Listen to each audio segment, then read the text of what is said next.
koncepcijos alternatyvos yra kirs 63 sklypus, tiek viena, tiek kita, tiek vienas koridorius, tiek kitas koridorius.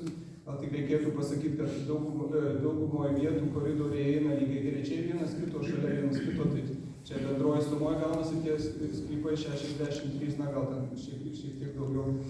Ir jie išsiskiria tik tai šalia jūros ir šalia Darbėnų skirstyklos.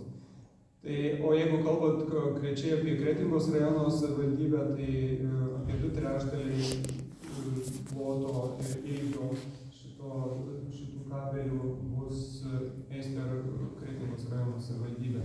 O jeigu kalbant sklypais, tai 56 arba 58 sklypai bus kertami šiais kabeliais. Taip pat jau turbūt ne vienas iš jūsų esate, kadangi tai jau yra vystymo plano viešinimo stadija, konkretizuotų sprendimų viešinimo stadija, tai esate gavę informacinius laiškus, kad jūsų sklypuose numatomi apribojimai